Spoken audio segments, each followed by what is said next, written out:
I think we just fell in love with them in the sense that we just so wanted them to be happy and productive and, well-grounded and have somewhere to belong and to feel safe, and that if that birth-parent relationship wasn't possible, then this one was. It just means you belong somewhere, I guess, and that someone accepts you physically as well as emotionally.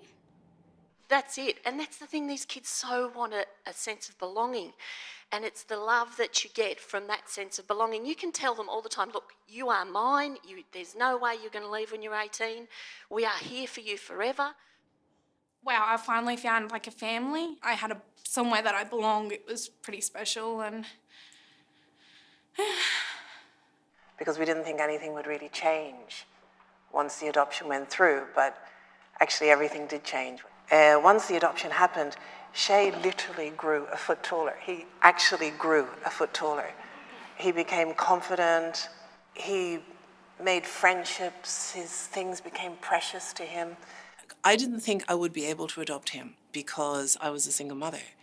So one of the meetings with docs, I just asked, is it possible for me to adopt Shaye? And so they said, absolutely. And what I've heard anyway is cultural issues, there's system issues, there's not having a centralised focus, there's the fact that paperwork goes astray. My journey has been to understand the impact of adoption on my life, to understand the impact of basically a family keeping a secret for 24 years and lying about my origins and not having any knowledge of where I came from and all the frustrations involved.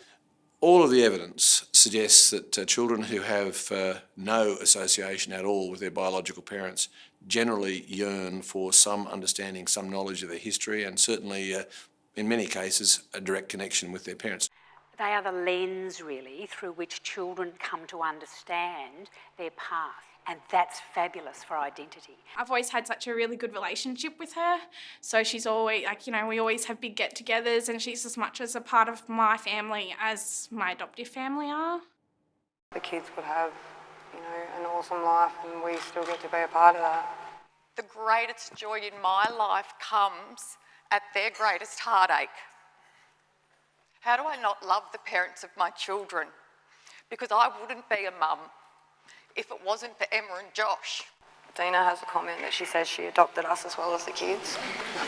It's true.